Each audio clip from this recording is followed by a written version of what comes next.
নমস্কাৰ প্ৰিয় কৃষক বন্ধু বান্ধৱীসকল। আজি ইজৰাইলী য়েলো আৰু থাই য়েলো ভেৰাইটিৰ ড্ৰাগন ফ্ৰুট পকিছে। এইকেইটা মই হাৰ্ভেষ্টিং কৰিম। তাৰ লগত ক্ৰছব্ৰিড ৰেড ভেৰাইটিৰো কেইটামান পকিছে, সেইকেইটাও হাৰ্ভেষ্টিং কৰিম। বলক এতিয়া ফলবোৰ বা ড্ৰাগন ফ্ৰুটছ কেইটা কাটা আৰম্ভ কৰোঁ। এই চাক গছত প্ৰথমত দেখুৱাই দিওঁ কেইটা পকিছে। 1 2 3 4 5 6 7 8 9 এইটোলৈ 10টা হ'লে হয়, কিন্তু এইটো মানে স্বপৰাগন কৰিছিলোঁ বুলি এইটো হালধীয়া হৈ গ'ল, এইটো বেয়া হৈ গ'ল। তো এইটো কিন্তু কোনো কাম নাই, এইটো পেলাই দিলোঁ। আৰু এইফালে এই ক্ৰছব্ৰিড ৰেড ভেৰাইটি এইটো এটা দুটা পকিছে। আৰু এইফালে আহিলে এই যে এইটো এটা পকিছে আৰু এইটো এটা পকিছে। তো এইকেইটা মই এতিয়া বৰ্তমান হাৰ্ভেষ্টিং কৰি আপোনালোকক দেখুৱাম। বলক এটা এটাকৈ কাটি লওঁ। কাটিলেই গম পোৱা যাব। এইফালে চাওক আৰু এটা পকিছে, ইয়াতো চাগে এইটো পকিছে, এইটোও পকিছে হয়। এইকেইটা গোটেইকেইটাকে কাটিম। এই চাওক এইটো স্বপৰাগন কৰিছিলোঁ, এইটোও পকিছে। এইটো ফলটো কেনেকুৱা হ'ব এইটো মই এক্সাইটেড আছোঁ। এইটো মানে স্বপৰাগন আগত মই কেতিয়াও ট্ৰাই কৰা নাই, তো এইটো প্ৰথম ফল মোৰ স্বপৰাগনৰ। সেইটো কাৰণে এইটো এইবাৰ মানে মই বহুত এক্সাইটেড আছোঁ টেষ্ট কৰি চাবলৈ কেনেকুৱা হয়। স্বপৰাগনৰ ক্ৰছটো মই খাইছোঁৱে, স্বপৰাগনৰ খাই পেলাই ট্ৰাই কৰি চোৱা নাই। তো এইটো কাৰণে এতিয়া এইটো আজি খাবলৈ পাম বা টেষ্ট কৰিব পাম, কেনেকুৱা লাগে গম পাম আজি। বলক এতিয়া গোটেইকেইটা এটা এটাকৈ হাৰ্ভেষ্টিং কৰা আৰম্ভ কৰোঁ। আৰু এজনে মোৰ এটা ভিডিঅ'ত কৈছিলে যে নাৰিকলৰ পুলি লগাই পেলাই দেখুৱাবৰ কাৰণে কমেণ্ট কৰিছিলে। তো সেইটো কাৰণে মই এইটো 100 টকা দি নাৰিকলটো কিনি লৈ আনিছোঁ। যদি আপুনিও নাৰিকল লগাব বিচাৰে তেতিয়াহ'লে একদম মাৰ্কেটৰ পৰা চবতকৈ ভাল বা চবত ডাঙৰ নাৰিকলটো কিনি লৈ আনিব। প্ৰথমত এইফালে তলৰ পৰা গুৰিটো সমানকৈ কাটি দিব। কাটি এই চাৰিওফালে মই এটা চিষ্টেম কৰি দিছোঁ। 1 2 3 4 5 6টা মানে এনেকুৱা ৰেক দি দিছোঁ। বাকলি উঠাই এইফালেৰে অক্সিজেন বা হাৱা ল'ব। সিহঁতে অক্সিজেন লৈ পেলাই আৰু এই তলৰ ফালেৰে শিপাবোৰ ওলাই আহিবৰ কাৰণে সহায় হ'ব। এইটোত কিন্তু ডেইলি পানী দি আছিলোঁ মই। এতিয়াও চাক ভিজাই অৱস্থাত আছে। পানী ডেইলি দি থকাৰ কাৰণে ইয়াৰ পৰা এই গজালি এতিয়া মাৰিছে বা পোখা ওলাইছে। তো এইটো কিন্তু নাৰিকলটো বহুত লং প্ৰচেছ, মিনিমাম 5-6 বছৰটো লাগেই নাৰিকল গছ লগালে ফল ল'বৰ কাৰণে। এইটো কিন্তু 1 মাহৰ পৰা মই এনেকুৱা কৰি আছোঁ। একদম মাৰ্কেটৰ পৰা ডাঙৰ নাৰিকল কিনি আনিছোঁ, কোনো গজালি নাছিলে।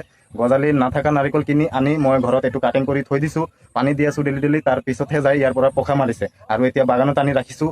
এটা নিৰ্দিষ্ট ঠাই বা জাগা তাৰ চিলেকশ্যন কৰি তাৰ ঘৰ দি দিম, যাতে পাৰ্মানেণ্টভাৱে সি থাকিব পাৰে। তো এতিয়া দেখাই পালে আপুনি যে কমেণ্ট কৰিছিলে যে নাৰিকল পুলি এটা লগাই পেলাই দেখুৱাব, মই নাৰিকল পুলি লগাই পেলাই দেখুৱাবৰ কাৰণে আপোনাৰ কমেণ্ট ৰাখিবৰ কাৰণে কিনি লৈ আনিছোঁ। তো বন্ধু বান্ধৱীসকল, যদি আপোনালোকেও কিবা জানিব বিচাৰে কোনো মানে গছ গছনিৰ বিষয়ে কমেণ্ট কৰিব পাৰে। মই আপোনাৰো কমেণ্টটো ভিডিঅ' আকাৰে দিয়াৰ চেষ্টা কৰিম। তো বলক এতিয়া এই ড্ৰাগন ফ্ৰুটকেইটা হাৰ্ভেষ্টিং কৰোঁ।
প্ৰিয় কৃষক বন্ধু বান্ধৱীসকল, এতিয়া মই গ্ৰাফটিং গছৰ পৰা কাটিং কৰিম বোলো।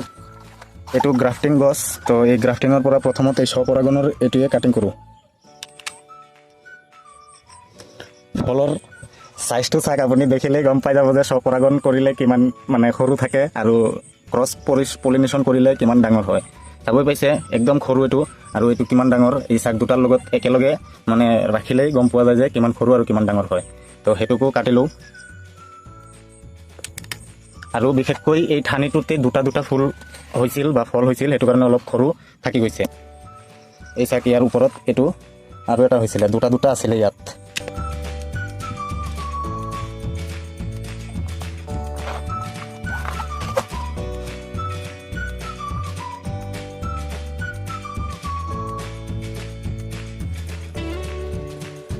এতিয়া ক্ৰছব্ৰিড ৰেড ভেৰাইটি আছে কেইটামান, সেইকেইটাকো বলক কাটিং কৰিলোঁ বা হাৰ্ভেষ্টিং কৰিলোঁ।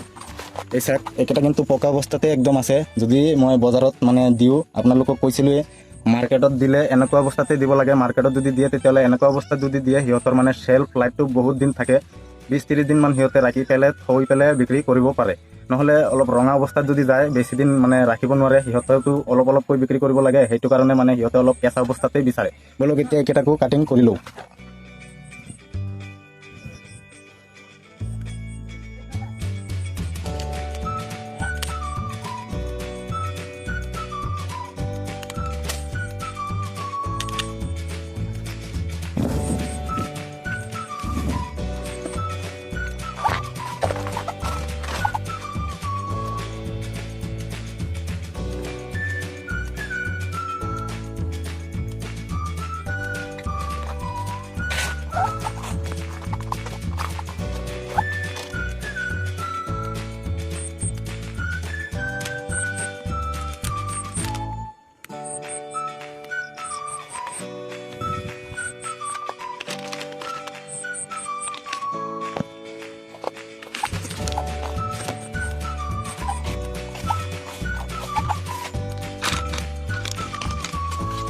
এই ফলটোৰ লগত এটা দুৰ্ঘটনা হৈছে, দুৰ্ঘটনাটো অলপ জনাই দিওঁ। এইটো মানে যেদিনাখন নেকি ফুলটো ফুলিছিল, সেইদিনাখন এইখিনিৰ পৰা একদম ফুলটো মানে ইমান দীঘল আছিলে, ফুলটোৰ ওজন বহুত হৈছিলে। তো ওজন হোৱাৰ কাৰণে এইখিনিৰ পৰা পূৰা ভাঙি গৈছে। তেওঁ মই ভাবিছোঁ যদি ফুলটো টিকি যায়, তেতিয়াহ'লে মই এই ৰছীটো দিহে মানে এই ফুলটোক ৰখাব পাৰিছোঁ। এই ৰছীটো দি ইয়াত বান্ধি থৈ দিছিলোঁ, ইয়াত জইণ্ট লাগি গ'ল। গ্ৰাফটিং কৰাৰ নিচিনাকৈ জইণ্ট লাগি গ'ল। এই চাক যেনেকৈ গ্ৰাফটিঙৰ জইণ্ট লাগে তেনেকুৱাকৈ এইটোৰ জইণ্ট লাগি গ'ল, কিন্তু ফলটো বেছি ডাঙৰ হ'ব নোৱাৰিলে। এই চাক এই ফলটো কিমান ডাঙৰ, ইয়াৰ সমান মানে অলপো হ'ব নোৱাৰিলে। আৰু বিশেষকৈ এইটোও বেছি ডাঙৰ হ'ব নোৱাৰিলে, কাৰণ কিয় এই ঠানিটোৰ ভিতৰত বেছি এনাৰ্জি নাই। আপুনি চাওক এই ঠানিটো একদম শুকাই গ'ল। যদি এইটোৰ ভিতৰত এনেকুৱা যদি পূৰা এনাৰ্জি থাকিলে হয় এই ঠানিটোত, এই ঠানি দুটা চাক আপুনি ঠানিকেইটাৰ চেহেৰা দেখিলেই আপুনি গম পাব। যদি এই ঠানিটো এইটোৰ নিচিনা যদি মানে পূৰা পৰিপক্ক আৰু একদম মানে হেল্ডি থাকিলে হয়, তেতিয়াহ'লে এই ফলটোও আৰু ডাঙৰ হ'লে হয়। এতিয়া চাক এই দুটাৰ মানে চাইজটো একদম মানে ইমান সৰু হৈছে, আপুনি নিজেই কনফিউজ হৈ যাব দেখা পাই। এইটো খালি এই দুৰ্ঘটনাটো হোৱাৰ কাৰণেহে এনেকুৱা হৈছে। এই চাক ইয়াত এতিয়া জইণ্ট লাগি গ'ল, কিন্তু ফলটো হৈছে, বেয়া হোৱা নাই ফলটো। আপোনালোকে যদি এনেকুৱা ফুল ছিঙি যায়, তেতিয়াহ'লে বান্ধি পেলাই ফলটোক ৰখাই দিব পাৰিব বা ফলটো টিকাব পাৰিব। এই চাক তলত আৰু এটা আছে।